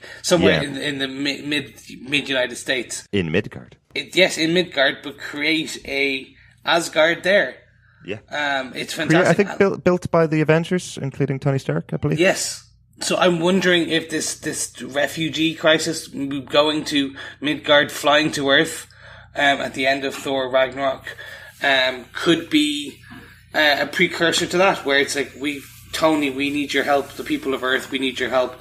We are refugees from Asgard, and they're like, sure, take this part of the desert. Go be Asgard there. I like it. I like it. If they survive that confrontation with Thanos, I would hope they will be taken in. I really hope that they don't actually. Like, I would love to see Asgard on genocide? Earth. No, but what I mean is, so far, if he did that, I could take him seriously, Thanos. You need to know that he's pure evil. And, you know, this kind of genocidal, bloody violent sort of extreme act, I think would really make me connect with the character. Is not quite the way I want that to come out. But he's been a nothing so far. You're right. He's been a nothing. He's kind of been like this kind of, he's just had his Christmas dinner. He's sat on his throne. He's looking a bit porky, and it's kind of like, you need to see him really be evil Thanos for sure. Right. Yeah. That wraps up our top 5 points about Thor Ragnarok. There's a couple of notes though. There is. First off, obviously, as usual in all of these movies, we have a cameo from Stan Lee. This is pretty crazy. Stan Lee is still in space after Guardians of the Galaxy Volume 2, and now he's turned into a hairdresser who gives Thor his brand new cool look. I'm really impressed with this. This is a really nice use of Stan Lee, since he is the one that helped create all of these characters. He should be the one to change Thor and give him his brand new look. I think that's quite cool. Yeah, give him the old short back and sides. Mm-hmm. And it's actually interesting that the short-haired look from Thor is from the Unworthy Thor comics, the recently released ones. Oh, very cool. Where he becomes unworthy, so chops all his hair off. Mm-hmm. That's where Jane Foster becomes Thor, isn't it? Yes. So Thor Odin's son becomes unworthy and can no longer wield Mjolnir. Meow meow. I just want to say meow meow word last time. So Jane Foster ends up taking, spoiler alert, I should say, Jane Foster, or a female Thor comes in. No, not a female Thor, it's Thor. Oh yes, correct, sorry, yes. So whoever wields the hammer is Thor, and it's Jane Foster as the dual identity. And Odin's son becomes unworthy, takes up a giant axe, and loses an eye, and cuts all his hair off. Very cool. So yeah, that's an interesting part. But Stan Lee being the hairdresser was just perfect. Perfect. And he looked pretty crazy as well. Yeah. The play on Asgard as well, I thought was a nice little touch here with Sam Neill, who's obviously worked with Taika Waititi on the Wilder People movie. There was obviously Luke Hemsworth, brother of Chris Hemsworth. And that's the one that's not so obvious to a lot of people. A lot of people didn't get the gag there that the guy in the blonde wig that's playing Thor is Thor's brother. Absolutely. We've really only seen him in Westworld. Westworld is the big one, definitely, that he's been in. And then, of course, we get Matt Damon playing Loki. Of course he's playing Loki. I love this choice here. Of course Loki would transport actor Matt Damon to play him to Asgard. I like that little touch. One of the other little notes that I have for this is the wonderful, cool giant wolf of Hela is Fenrir, another mythical creature. But some Harry Potter fans may recognize the name from Fenrir Greyback, from one of the Death Eaters from the Harry Potter books. So the lycanthropic Death Eater. So there is that nice connection there. That's where she got the name, not from the Thor comics, probably much more from mythology, obviously. Definitely. I want to talk about a part where Loki references, "That time I turned you into a frog," to Thor. Mm-hmm. This is a real deep cut, and this is fantastic. This is a reference to one of the Walt Simonson's wackier Thor ideas, where basically Throg, there was a frog Thor. Yes. Throg isn't our Thor, and Loki had nothing to do with it, but it's a real thing. Basically, when they were looking at other people who had become Thor, you had Beta Ray Bill, who was actually, his face was up on the tower on Skaar, along with Man-Thing and Hercules, I believe. Very cool. I was wondering what the Mount Rushmore of Skaar was that was up there on the towers. I was trying to work out exactly who each of them were, but yeah, that makes sense. Yeah. Beta Ray Bill, it was Hulk being constructed, Man-Thing, and then Hercules. Very cool. Very cool. The ones, but yeah, Throg was a frog-like Thor with blonde hair. I remember him and green skin. I do remember. Yeah, that was kind of some of the good ones. Just a few other kind of quick notes. Tessa Thompson basically went on to say that she pretty much based her whole performance of Valkyrie on Sarah Connor from Judgment Day 2, or Terminator 2, Judgment Day. That's pretty awesome. It's not really a note, I suppose, but Cate Blanchett took the role of Hela because of her children. They're huge fans of the MCU, and they were like, "Mom, this will really boost your career." So she took it that. Yes, because Cate Blanchett needs to boost her career. Yeah, well, according to her son, she does. Her son got a cameo. He's one of the Asgardians on the film. And I believe that is everything. So, do we defend this Marvel movie?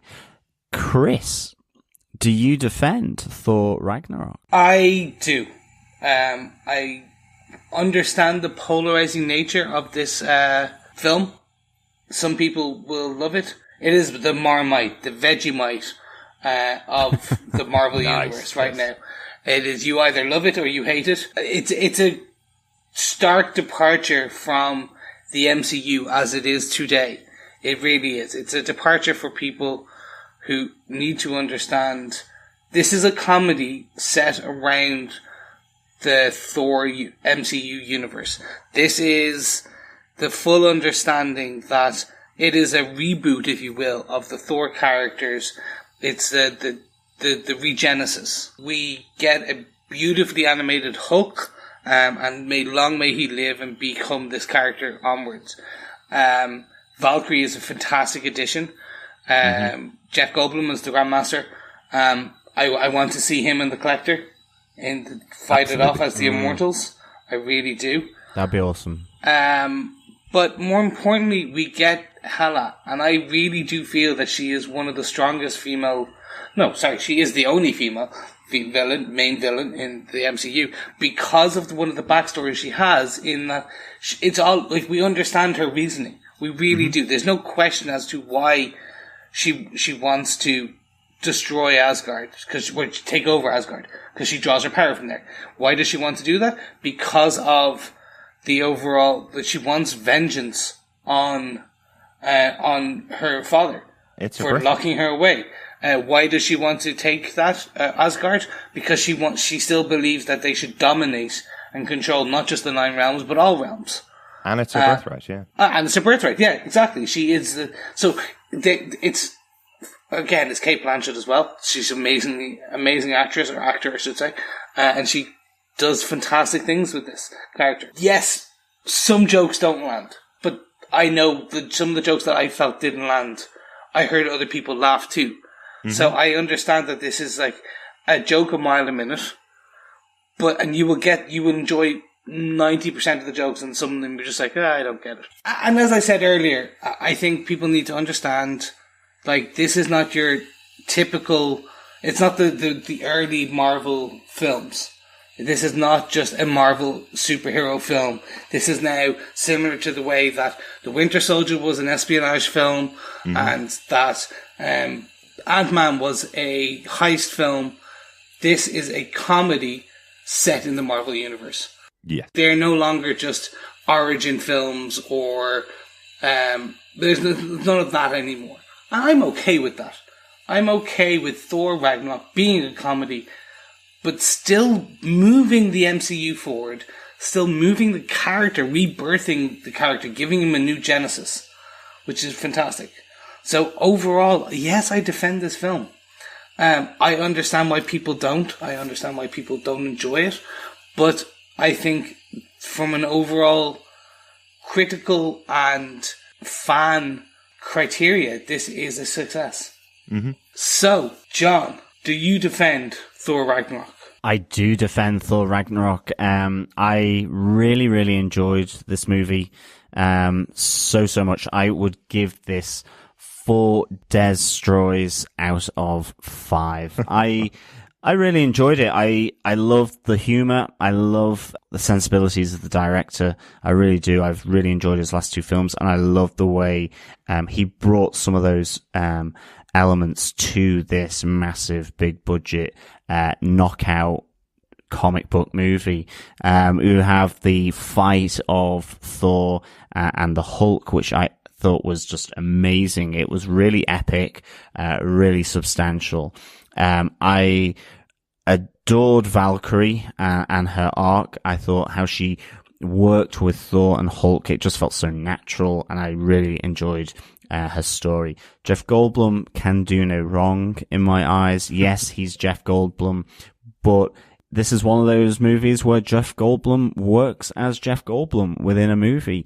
It's written really well, and he delivers it so well. And Topaz, his sidekick, or head of his guard, I just loved how they interacted. It was really, really well done. Of course, it's got one of my favorite comic book characters in there as well, with Dr. Stephen Strange. It was great to see that he was in this movie. It gives me confidence that he is here to stay within the MCU as an integral part of it. And I think, even down to Skurdge, all the other different elements, to me, that, it was a reboot of this character. And I felt that Chris Hemsworth really did a great job. I loved the shorter hair. I loved the continuation of his abs. I loved the fact that Meow Meow was kind of reduced in importance. Obviously, it was shattered by Hela. Really enjoyed that. And I just thought the visual and him embracing his godness, and the thunder was just phenomenal within both the arena fight and obviously in the final showdown with Hela. I love the twist that Ragnarok had to be caused by the Asgardians to save it and to save its people. I think, as they say, Asgard is not a place, it's a people. It's a thought, as Odin said. Whatever about the CGI with Odin, I found that quite touching. Him sort of whispering off on the winds to Valhalla, and to unleash his daughter, the sister that is Hela, onto the world is so good. Cate Blanchett, what can I say? She is just fantastic in everything she does, and I really enjoyed her interplay between being sort of crazed despot, bloodlust, with the kind of the humor as well that she brought to the role. Really, really good. And that is why I think overall for me, this is a really fun film. Like Guardians of the Galaxy, it brings comedy into the Marvel universe. I think it's a really nice little hookup as well into, with seeing Thanos' ship that come into this part of space in the post-credit scene as well. It presumably will give a nice link into then Infinity Wars with Thanos. And whilst I don't want to see ill of the Asgardians, I do hope he blows them out of space. Oh no. I think it'll be good. Be interesting. Be something different from Marvel. So, Derek, to round out the group and to tell us your thoughts, do you defend Thor Ragnarok? I think I'm probably the coldest of the three of us on Thor Ragnarok. I know this is really bad to say, but comedy movies are not generally something I go for. I generally try to avoid comedy movies as much as possible. I'm much more of a fan of the Coen brothers humor rather than Jim Carrey kind of humor. This had a lot too much slapstick for me. I'd say it's a high movie for me in the overall MCU. I'd say it might just sneak into the top 10 of films, but things like Civil War, it will never beat, for me, that the Captain America films will always be better. But I can definitely see that this is a better movie than the other two Thor movies. I certainly laughed in the cinema, but the one thing that I find with comedy movies for me in general is I've seen them once, I've laughed at the jokes. The next time I see them, I might catch another few jokes that I missed the first time, and then that's probably going to be it for me. I think what this was missing versus Guardians of the Galaxy, which is its closer counterpart in the Marvel universe, is it didn't have the heart that those movies had. We lost Odin early on in the movie in a great scene, but that was the only scene of a bit of harrowing moment for the characters. Everything else that played out in the film was just getting from point A to point B with gags. So I would kind of say, I defend it. It's definitely worth a watch, but I don't feel that it's high up there. I see the stuff that's coming out, which I know is all marketing, saying the highest rated Marvel movie, but that's going to drop off as the weeks go on and as the movie hits North America and gets released. those review scores are going to drop, and I think they're going to plummet lower than most of the recent Marvel films. I did enjoy it. It's nice to see a new take and nice to see something brand new in the Marvel Universe. But I've never been one that complained about the Marvel Universe's films. I've never been somebody that said, we need a change here, because they've all been fun and they've all been good. But this is a great night out. I just think it'll fade into memory reasonably quickly, but it'll still probably stay in the back of my head higher than the other two Thor films. Interesting. I suppose, gentlemen, that is to wrap up our podcast, but because this podcast is not just about what we think, we also want to know what you guys think, our fellow defenders. We have some Facebook feedback. Am I correct in saying that? Yes, from our Facebook group over at facebook.com/groups/Defenders TV podcast. Come up and join us over there. It's where we talk about all of our Marvel connected podcasts and all of our thoughts about the comic books, about TV shows, and obviously the upcoming Defenders series, Punisher. But to begin with, we got a piece of feedback in from Selim Kisler. He says, it was fun, action-packed, all the characters featured, new and old, were great, and had some really fun cameos. I thoroughly enjoyed the movie, but had a few issues. They unceremoniously dispatched the Warriors 3, not even a mention by Thor. Where was Sif? Asking the question in universe, of course, we all know that Jamie Alexander is busy with Blind Spot, but a throwaway line would have satisfied my curiosity of why she was nowhere to be found while Asgard was being destroyed. This is made worse by her appearance in the play at the beginning. I thought the movie did a decent job of balancing the fantasy elements of the Thor franchise and the wacky space travel elements of the Guardians of the Galaxy universe, but I worry that this may be too much homogenizing across the Marvel films. Hopefully this was just an outlier. You know, that's a really good point. We mentioned the dispatching of the Warriors 3. Perhaps it is that thing that it's not even mentioned by Thor. These are his men-at-arms, you know, these four characters, Sif and the Warriors 3. They're the people who've gone into battle with him more times than anybody else.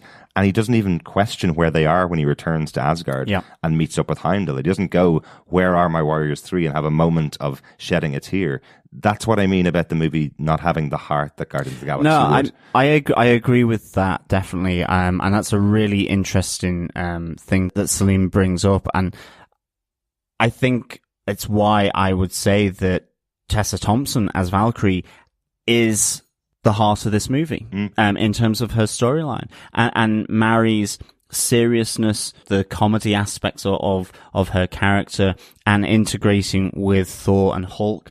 I think the best of all of them. She's kind of there from start to end, and I feel her kind of story is the one that has the most heart here. Absolutely. I think it's an interesting idea, and I suppose we'll only know with time as to whether this is a homogenizing across the Marvel films. Absolutely. I love the fact that it's going into space, into fantasy, and also mysticism and magical areas, being a Doctor Strange fan. However, Marvel should also not lose sight of the Earth and the superheroes on Earth doing their thing. Admittedly, this is the only Marvel movie that has even attempted to bridge the gap between all of the other Marvel movies and the Guardians of the Galaxy universe. So yeah, you're right. Let's see how it plays out when we get to Infinity War. Yeah, I suppose so. I mean, I just think it bridges between the previous Thor movies and Guardians of the Galaxy, primarily. But it will be interesting. We'll only know moving forward whether this is, I suppose, as Selim mentions, a homogenizing of some of the Marvel films. I suspect it won't be, but certainly the Infinity Wars are going to be in space, so there will be that space element to it. But thanks, Selim, for the feedback. Following on from that, we had Tina Brown come in to talk about what she thought of Thor Ragnarok, and that was, I saw it today, very funny. Loved Jeff Goldblum. Cate Blanchett can camp it up with the best of them. She looks like she's having a fantastic time. I also really enjoyed her in the Indiana Jones, but that not must be named. Yes, me coming in here, Chris, saying, yes, let's leave that one out for now. She was never in an Indiana Jones film. Exactly. Tina went on to say, I wish more directors realize that if the cast is really having fun, it will make your movie that much better. Finalizing, she said, one last thing. The Black Panther trailer looked sick. Oh, yes. That is cool on the big screen, isn't it? Oh, God, yeah. Black Panther, for me, is one of my most anticipated films of early next year. I can't wait. There is so much to be said about it, and I know This podcast will probably come in just over 2 hours. I think Black Panther will come in at like 3.5, 4. Not if I have anything to do with it. Yeah, exactly. That's with your editing. The editing munching machine will take effect.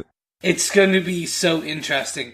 And I agree with Tina, where she said that she wished more directors realize that if you have a great cast and they're having fun, it will make your movie much better. We see that with this film. It's a great cast. If we believe what we're led to believe, that this was 80% improvised in the script, it's still a great film. So yeah, I really agree. Yeah. I do agree, but I have seen movies that are absolute messes because the cast are only having fun and forgetting about the storyline. So it is also, true. I must say, fair dues to Taika Waititi for putting together a movie as well out of a lot of improvisation, which I'm sure felt flat more often than not as well. So fair dues to him for doing a really good job. Yeah, and finally, Jim Carrey, he says, my very negative first impression is they Deadpooled Thor. Thanks, Jim. Yeah, certainly I think there may be a lot of other people out there who think that as well, or, you know, there's mixed feelings, and I suppose that is definitely the beauty of movies, that there's a lot of thoughts on the same movie. Absolutely, and if you want to send in your thoughts to us about our next show, which is The Punisher, or anything else that we're covering, all you need to do is email us over at feedback@defenderstvpodcast.com. Come on over to the website at defenderstvpodcast.com, and you can record up to 90 seconds of your thoughts about anything that we've been covering. We'll play it on the podcast and discuss it. And if you want to talk to us about anything else Marvel related, come and join us over on our Facebook group at facebook.com/groups/DefendersTVPodcast. And of course, we would love to have you to subscribe to us.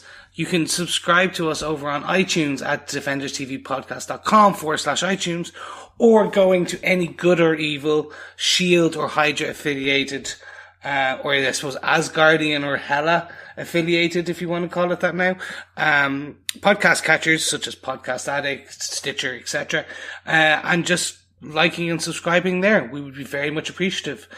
We hear grannies really love our show and our podcast. If that is a deep cut from about like 4 episodes ago, so then you need to go back and understand why I've just said that. You need to listen to 4 episodes ago. And thank you very much for listening to us review of Thor Ragnarok, and we will be back on the 17th of November with our first episode review of Netflix Marvel's The Punisher. I can't wait, and I know the guys here can't wait. Can you guys? No, really. Can't looking wait, forward to it. I think we can pretty much confirm now that we actually will be able to deliver the Punisher podcast as the episodes come out, as we've been able to do with our previous Netflix coverage, because of the wonderful people over at Netflix giving us our preview copy pretty soon. So really excited to get into that show. It's going to be very different. I think it's going to be much more adult than the other shows, but follow along with us by subscribing to the podcast, and we'd love to hear your thoughts as we go through. Absolutely. Thank you so much for listening. Thanks for all the feedback on this really, really good little movie from Marvel. Absolutely. How you doing now, Chris? I'm good. The jet lag is gone. Winning. That's an even better way of saying it. Thanks for joining us. Talk to you again soon. Yeah, thanks so much for listening, and we'll speak with you again next time. Bye.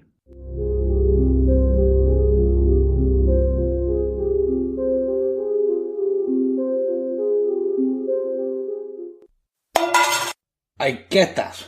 Yep. Yeah, why the hell did you not then just pull the 4 actors, excuse me. Do you want to try that again? Yeah. 7 actors, 9 actors. I mean, one of the things here as well is that the Grandmaster is the brother of the Collector from Guardians of the Galaxy. Give that to Chris. He didn't write it. I didn't know who wrote that, so I just thought, okay, we've all the notes in there. Yeah, but it's not got the little. Sorry, Chris. Sorry, I just thought, okay, no one's taking that up, so I thought I was just going to say. Okay, Grant, cool. She's the most complex, most well developed of all the characters in this movie, through to redemption and realizing that she's being supported by her. By who? Sorry. That's a different one. That she's being supported by Thor. Thor. Makes it even funnier. I thought he was trying to say like by Hulk, but it's mixed of Hulk and Thor. Well, I could say that. But she's revolution, which she's been talking about all the time, to try and bring down the Jeff Goldblum, the Grandmaster. I was going to say the chairmaster. Chairmaster? Yeah, I don't know why. If they survive that confrontation with Thanos, I would hope they will be taken in. I really hope that they don't actually.